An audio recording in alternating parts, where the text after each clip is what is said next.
You know, people sit in those chairs across from me, look me dead in the eye, and tell me they have done absolutely everything in their power to save someone they love. They cry, they wring their hands, they play the ultimate martyr. And the tragic part is, 9 times out of 10, they believe every single word they are saying.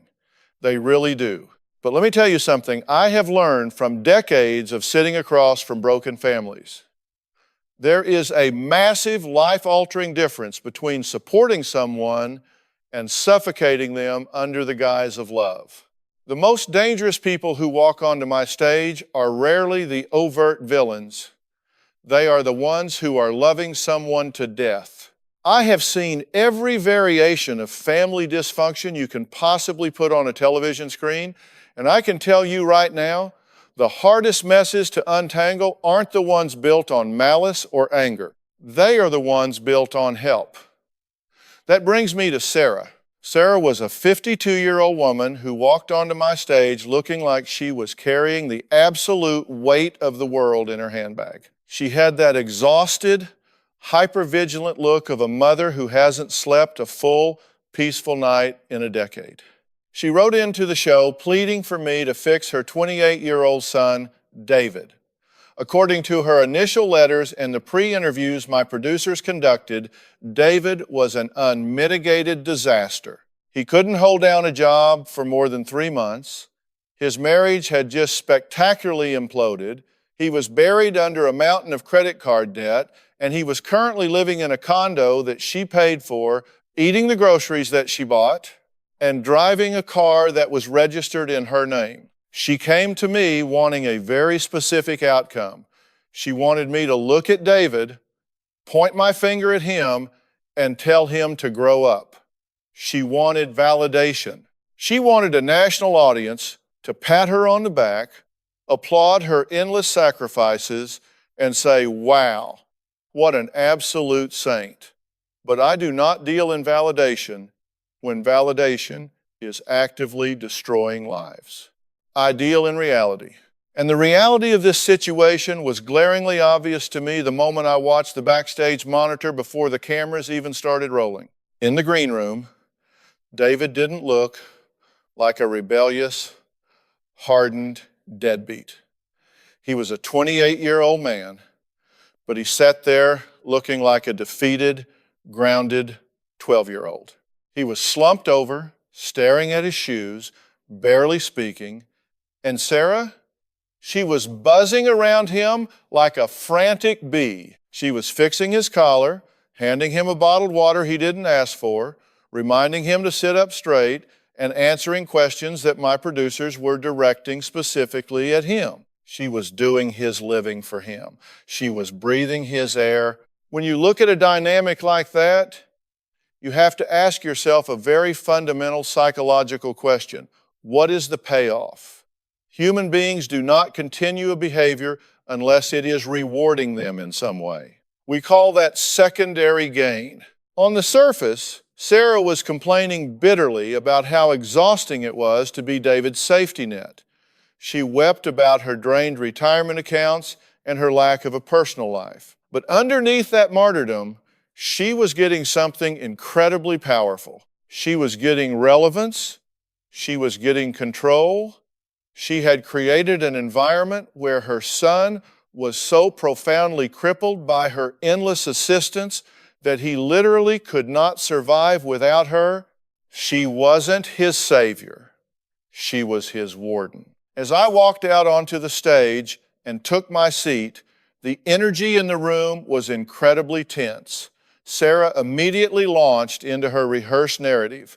She had a list. Literally, she had a piece of paper in her lap detailing every single failure David had experienced since he was 18 years old. She read off the missed rent payments, the jobs he had quit or been fired from, the time she had to step in and pay for his divorce lawyer because his ex-wife couldn't stand the dynamic anymore. She listed it all with this sorrowful tone, but if you watched her eyes, if you watched her micro-expressions, there was a strange sense of pride in her voice. It was the pride of a woman who was proving beyond a shadow of a doubt that she was indispensable. I sat there and let her talk.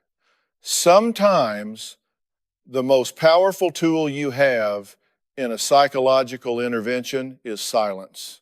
You just let them spin their web until they get entirely tangled up in it.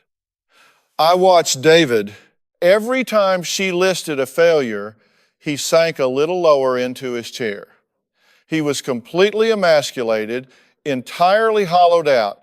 He didn't even have the energy to be angry. He had internalized this narrative that he was utterly incompetent, and why wouldn't he? The person who was supposed to be his greatest champion was broadcasting his incompetence to the world, all while claiming she was the only one who could clean up his messes. "I've given up everything for him, Dr. Phil," she said, dabbing at her eyes with a tissue. "I don't know what else to do. I am at the end of my rope. I just want him to be an independent man, but if I don't step in, he'll be homeless. I'm just trying to be a good mother." I leaned forward, resting my arms on my knees. I looked her straight in the eye, past the tears, past the carefully constructed facade of the suffering mother.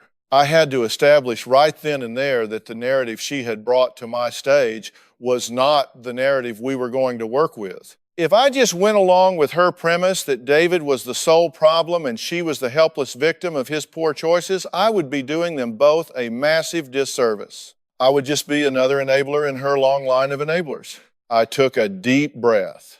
I knew the moment I started peeling back these layers, the resistance was going to be fierce. People will fight you tooth and nail when you threaten to take away their identity.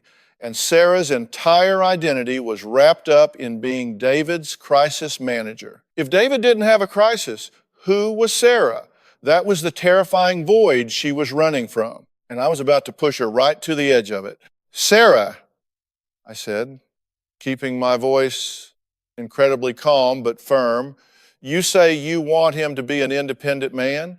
You say you are at the end of your rope. But let's get real for a minute. You aren't at the end of your rope. You are holding the rope, you have tied the knots, and you are actively pulling the slack so this boy can't take a single step without you." She physically recoiled. I mean, she actually snapped her head back as if I had just slapped her across the face. This was not the script she had written in her head. She expected a parade, and I was raining on it. She immediately bristled, her posture stiffening, her hands clutching that list of David's failures like a shield. "Dr. Phil, how can you say that? I just paid off a $5,000 credit card bill for him last month, so his credit score wouldn't be completely ruined. If I don't do it, who will?" That right there is the golden question. If I don't do it, who will? It is the rallying cry of the chronic enabler. The answer to that question, Sarah, is him, I told her, pointing directly at David, who was staring a hole into the floorboards. He would have to do it, or he would have to suffer the natural consequences of not doing it. And that is the exact thing you are terrified of. You aren't paying his bills to protect him from ruin. You are paying his bills to protect yourself from the anxiety of watching him struggle. To understand how a mother and son get to this toxic level of enmeshment, you have to look backward. You can't just look at the symptom, you have to find the disease. When my team did the background interviews, we dug into the family history because behaviors like this don't just fall out of the sky, they are cultivated over years, sometimes decades. Sarah's husband, David's father, walked out on him when David was just 10 years old. It was an ugly, sudden abandonment. One day the man was there, the next day his closet was empty, and he moved 3 states away to start a new life with a new family. Sarah was left utterly devastated, holding a traumatized 10-year-old boy. In that moment of profound grief and rejection, Sarah made a subconscious, life-altering decision. She looked at her son and decided that he was going to be her rock. She poured every ounce of her emotional capital, all her unspent love, all her deep-seated fear of abandonment, directly into David. She stopped being just his mother and became his emotional partner. Not in a physical sense, but in the psychological sense where the boundaries between parent and child completely dissolve. It became Sarah and David against the world. When David was a teenager and showed interest in going to an out-of-state college, Sarah suddenly developed mysterious panic attacks. She cried. She talked about how lonely she would be, how she didn't know how she would manage the house alone. So David, who loved his mother and had been conditioned to feel responsible for her emotional well-being, gave up his scholarship dream and commuted to a local community college instead. He stayed in his childhood bedroom. He stayed safe. And Sarah's panic attacks miraculously vanished. That is the backstory that was driving the train wreck sitting in front of me. Sarah had systematically clipped this boy's wings under the guise of protecting him, but in reality, she was guaranteeing he could never fly away. This toxic dynamic escalated into a full-blown crisis 2 years ago when David actually managed to break the tether long enough to get married. He met a lovely young woman named Emily. But Emily didn't just marry David, she married Sarah. Sarah had a spare key to their apartment and would let herself in unannounced to do their laundry because she claimed Emily wasn't using the right detergent for David's sensitive skin. When David and Emily argued, as newlyweds do, David would run to his mother and Sarah would step in as the mediator, always taking her boy's side, always painting Emily as the unreasonable one. Sarah even secretly paid part of their rent so she could feel justified in having a say in what neighborhood they lived in. The marriage lasted exactly 14 months. Emily left, citing that she was tired of being the third wheel in her husband's relationship with his mother.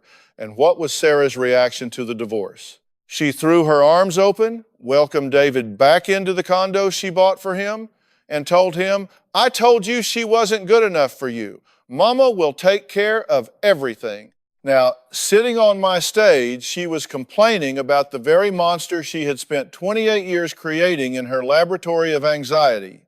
I turned my attention to David. He had been quiet this entire time, letting his mother dictate the narrative. "David," I said, "your mother has spent the last 10 minutes telling me everything you can't do. You can't keep a job. You can't manage money. You can't hold together a marriage. Do you agree with her? Do you believe you are as incompetent as she is telling millions of people you are?" He slowly lifted his head. He looked exhausted. His eyes were heavy, carrying the deep, hollow sadness of a man who knows he is a failure but has no idea how to be anything else. "I don't know, doctor." "Phil," he muttered, his voice barely rising above a whisper. "Every time I try to do something on my own, I mess it up, and then she has to fix it. She's right. I owe her everything." My heart broke for him in that moment, but I couldn't show him pity. Pity is just another form of enabling. "You don't owe her everything, David," I said, leaning in. "You are paying a debt you do not owe with a currency you do not have. You are paying for her help with your dignity, your self-esteem, and your manhood, and she is gladly accepting the trade." Sarah gasped, her face flushing a deep, angry red. "How dare you?" she shot back, gripping the arms of her chair. "I love my son. I have sacrificed my entire life for him. I have no savings. I have no social life. I do everything for him. I am a good mother." "A good mother," I interrupted, my voice cutting through her outrage, "prepares her child for the path, not the path for her child. You have spent this boy's entire life sweeping every obstacle out of his way, and now you are shocked that he has absolutely no idea how to climb a hill. You haven't protected him from the world, Sarah. You have completely disarmed him for it." The tension in the studio was so thick, you could cut it with a knife. Sarah was breathing heavily, furious, and cornered. The escalation had reached its peak. She was clinging desperately to her identity as the martyr, and I was holding up a mirror showing her the harsh, unvarnished truth. She was destroying the things she loved most, and we were rapidly approaching the moment where she was going to have to choose between her need for control and her son's right to a life. "Let me ask you a question, Sarah," I said, leaning back slightly, giving the silence a second to settle in before I dropped the hammer. "When you paid off that $5,000 credit card bill, did you do it because you truly believed that was the action that would finally teach David financial responsibility? Or did you do it because watching him panic made you anxious and fixing it was the quickest way for you to feel better?" She froze. You could see the gears grinding in her head. She opened her mouth to spout another defensive justification, but the words died in her throat. "Look at me," I commanded, locking eyes with her. "This is important. You are using his failures to self-medicate your own anxiety. Every time he falls down, you swoop in, you write the check, you make the phone call, you negotiate with the landlord, and in that moment, for a brief, fleeting second, you feel powerful, you feel needed, you feel like the indispensable mother who can fix anything. You get a hit of relevance. It is an addiction, Sarah. You are addicted to his dysfunction." "No," she whispered, shaking her head, tears finally spilling over her cheeks that weren't tears of martyrdom, but tears of genuine shock. "No, I just don't want him to suffer." "But he is suffering," I fired back, gesturing toward David, who was now openly crying, his face buried in his hands. "Look at him! Look at your son! Is this what success looks like to you?" He is 28 years old, living in a condo you pay for, driving a car you own, recovering from a divorce you helped engineer, and he believes he is fundamentally broken. He is suffering profoundly. The only difference is, right now, he is suffering in a way that keeps you in charge. I let that hang in the air. The studio audience was dead silent. You could hear a pin drop. This is the hardest part of what I do, stripping away the protective armor people have spent decades building. It feels brutal. It looks cruel to the untrained eye, but it is the only way to get to the infected wound underneath. You have to expose it to the light. I turned back to David. "David, I want you to listen to me very carefully. You are not a victim here either. You are an active participant in this dance. You have traded your independence for comfort. It is much easier to let your mother play banker, secretary, and crisis manager than it is to stand on your own 2 feet, face the real world, and risk failing on your own dime." He looked up at me, his eyes red and swollen. "I'm scared, Dr. Phil. I don't know how to do it. I don't know how to be an adult without her telling me what to do." "Of course you're scared," I told him, dropping my voice, bringing the intensity down to a place of empathy. "You have never been allowed to develop the muscle of resilience. Resilience isn't something you are born with. It is something you earn by failing, getting a scraped knee, figuring out why you fell, and getting back up. Your mother has been wrapping you in bubble wrap your whole life. But here is the cold, hard truth, son. One day, she won't be here. And if you do not learn how to stand up right now, when that day comes, you will be utterly destroyed." I turned back to Sarah. The anger was gone from her face now, replaced by a profound, trembling realization. The breakthrough was happening. The walls were coming down. "Sarah," I said softly, "I know why you do this. I read the files. I know your husband walked out on you and this boy when he was 10 years old. I know how much that devastated you. I know how terrifying it was to be left alone." She started sobbing, deep, chest-heaving sobs. She covered her face with her hands, the carefully constructed facade completely shattering. You promised yourself that you would never let anyone abandon you again, I continued, speaking directly to that deep, unhealed wound. And you promised yourself that you would never let David feel the pain of rejection or failure, so you held on tight. You held on so tight that you squeezed the life right out of him. You didn't mean to. I know you love him. I know you have sacrificed, but your fear of losing him is exactly what is destroying him. She nodded, unable to speak, the tears flowing freely now. You have to let him go, Sarah, I said. You have to fire yourself as his manager. You have to step down from the board of directors of David's life. If you truly love this boy, you will let him fall. You will let him get an eviction notice. You will let his car get repossessed.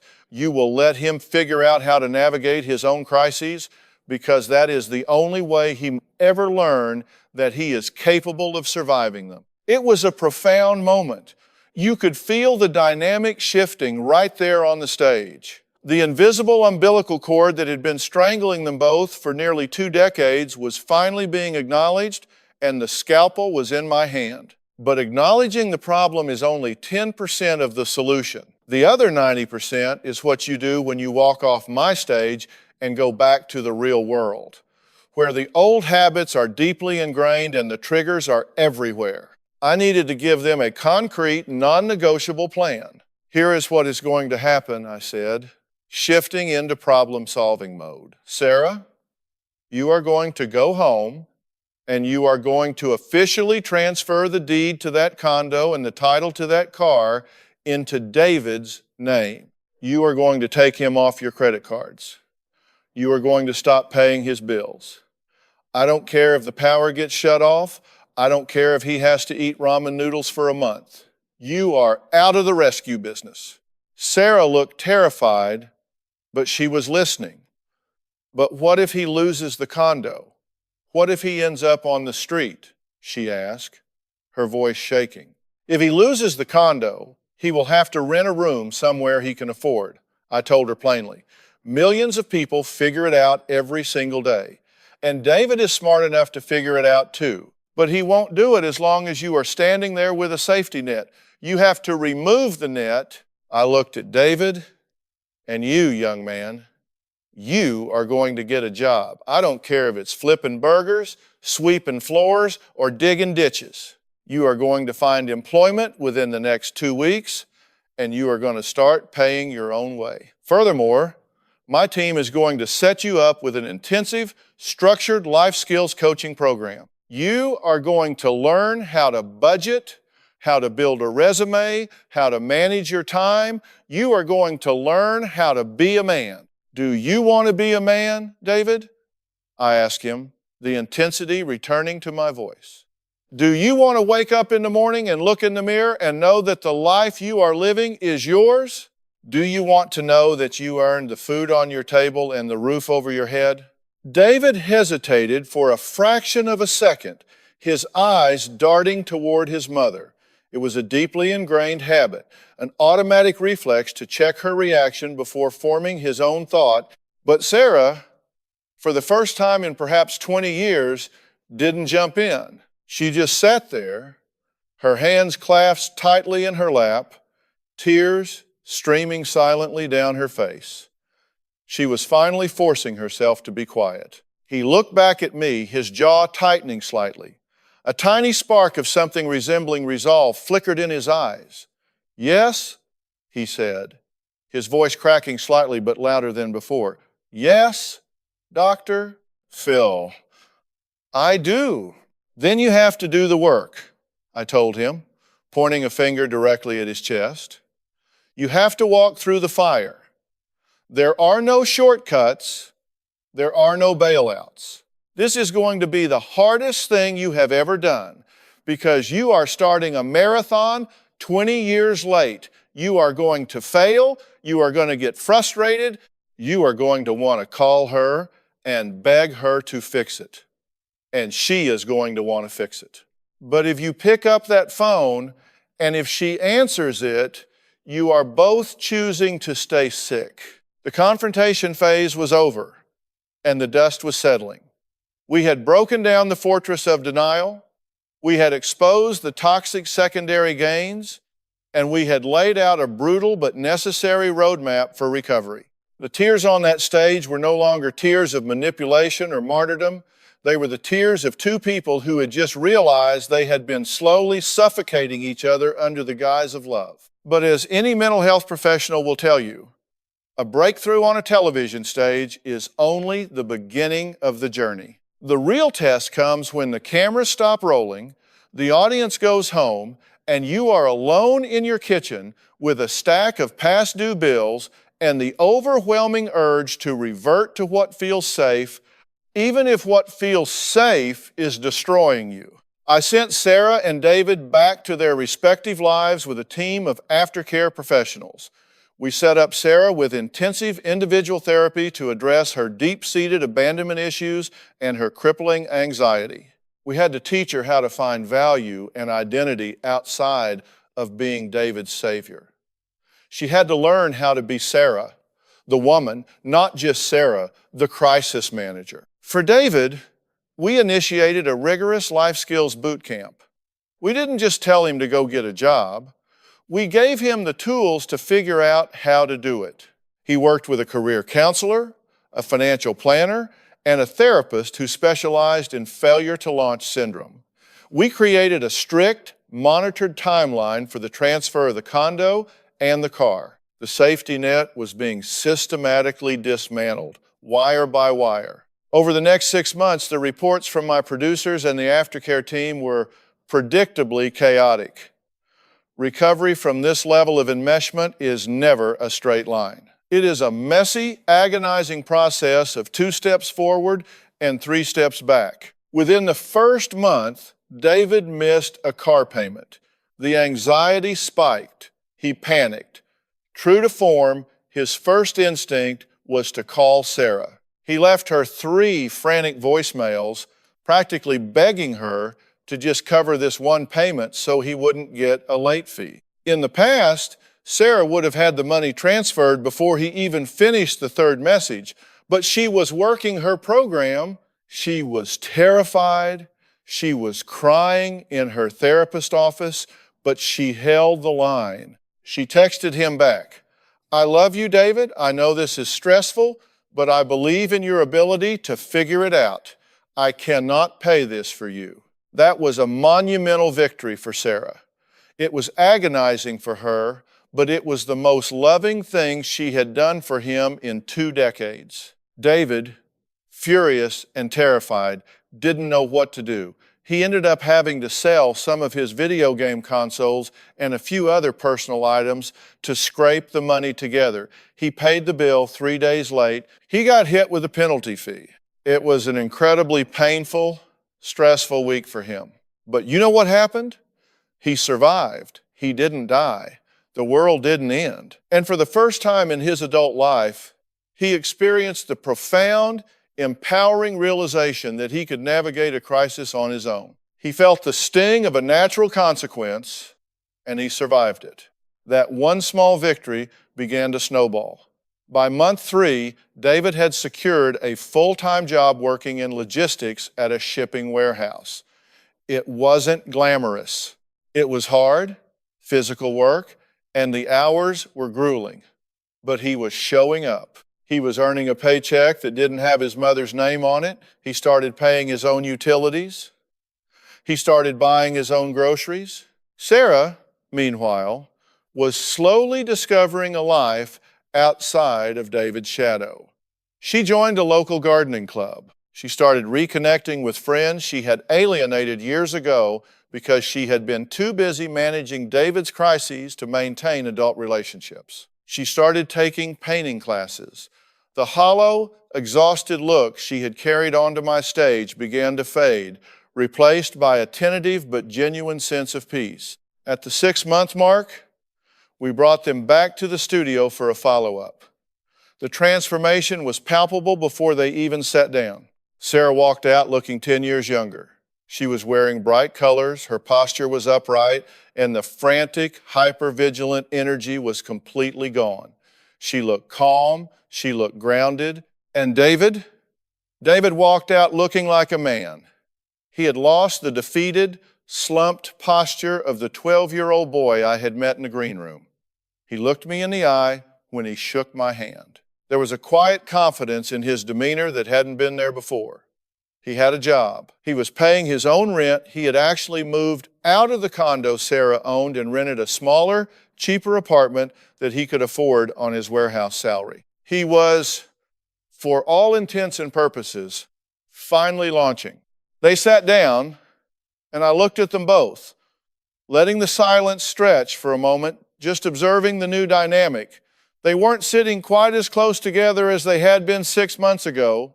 The invisible umbilical cord had been severed, and they were finally occupying their own distinct spaces. "Well," I said, leaning forward in my chair, resting my forearms on my knees, just like I had during our first encounter. "I have read the reports from your aftercare team. I've seen the financial statements. I've spoken with your therapist. But I don't care about the paperwork right now. I care about what is happening right here, right now, between the two of you." I turned my attention to Sarah first. Her eyes were bright, and she actually had a genuine, relaxed smile on her face. "Sarah, the last time you sat in that chair, you were convinced that if you didn't manage every single detail of your son's life, he was going to end up in a ditch somewhere. You were terrified. You were exhausted. Tell me, what does your life look like today?" She took a deep breath, and you could see the weight of the last 20 years completely lifting off her shoulders. "Dr. Phil, it has been the hardest 6 months of my life," she admitted, her voice steady and clear. "When you told me I was addicted to his dysfunction, I was so angry with you. I thought you were the most callous man on television, but you were right. You were absolutely right. I was using his crises to make myself feel important, and I was destroying him in the process." She paused, looking over at David, not with the frantic, hovering energy of a crisis manager, but with the quiet, proud affection of a mother. "When he missed that first car payment, I literally sat on my hands so I wouldn't write the check. I cried for 2 days straight. I was convinced he was going to lose the car, lose the job he just got, and end up homeless. But he didn't. He figured it out. And when he called me a week later to tell me he sold his things and paid the bill himself, Dr. Phil, it was the first time in his life I was genuinely, truly proud of him for something he accomplished on his own." I nodded, letting her words sink in. "And how are you doing, Sarah?" Because this wasn't just about fixing David. This was about fixing you. This was about you finding out who you are when you aren't playing God in his life. "I'm learning," she smiled softly. "I joined a book club. I started painting again. I actually went on a date last month for the first time in 15 years. It was terrifying and it was wonderful. I feel like I'm finally allowed to just be me. I don't have to be the savior anymore. I'm just his mom, and that's enough." That right there is the essence of a breakthrough. When a parent finally understands that their highest calling isn't to shield their child from the world, but to equip them to handle it. Sarah had finally retired from the rescue business. She had reclaimed her own life, and in doing so, she had given David his life back. I turned to David. He was sitting up straight, his hands resting comfortably on his knees. He looked tired, the good kind of tired that comes from a solid week of hard work, not the soul-crushing exhaustion of a man drowning in his own incompetence. "David," I said, my voice filled with a quiet respect that he hadn't earned 6 months ago, "you look like a different man. You look like a man who actually owns the space he's sitting in. Tell me about the warehouse. Tell me about paying your own rent." He laughed, a genuine, self-deprecating chuckle. "It's hard, Dr. Phil. I'm not going to lie. Working 45 hours a week on my feet is exhausting. The apartment I'm renting is tiny. It doesn't have central air conditioning, and the plumbing is terrible. I eat a lot of pasta because I have to stick to a very strict budget now. He paused, and his expression turned serious, his eyes locking onto mine with a steady, unblinking focus. But you know what? It's mine. The tiny apartment is mine.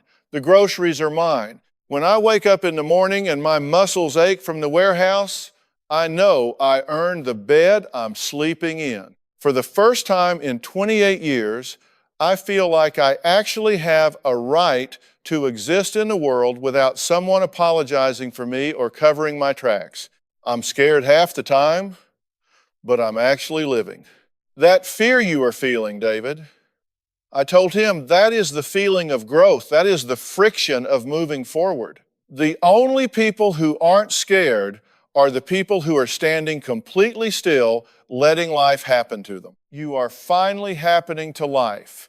You are finally feeling the weight of your own choices, and that weight is what builds character. You are becoming a man. I looked at both of them. This is why I do what I do. It isn't for the ratings. It isn't for the spectacle. It is for moments exactly like this. To take a family that is entirely consumed by a toxic, suffocating dynamic, to drag that dysfunction out into the light, and to give them the tools to dismantle it, you both have done incredible work, I said, wrapping up the segment. But I want to be very clear. The work does not stop here. You are both recovering from an addiction to enmeshment. There are going to be days where, Sarah, you are going to want to swoop in and fix something. And David, there are going to be days where you are exhausted and you are going to want to be rescued. You have to stay vigilant. You have to protect these new boundaries as if your lives depend on it, because quite frankly, your emotional lives do. I looked back at the audience and then directly into the camera. If you are watching this and you find yourself constantly bailing out a grown child, a spouse, or a sibling, if you are paying their bills, fighting their battles, and shielding them from the natural consequences of their own actions, you need to hear me right now. You are not helping them, you are crippling them. You are loving them to death. And until you find the courage to step back, to let them fall, and to let them feel the pain of their own mistakes, you are guaranteeing that they will never, ever learn how to stand on their own. The studio audience erupted into applause. But for Sarah and David, the real victory wasn't the clapping. The real victory was the fact that when they walked off my stage that day, they walked in entirely different direction. Sarah walked toward a life that finally belonged to her, and David walked toward a future that he was finally completely responsible for. They had survived the fire, and they were finally free.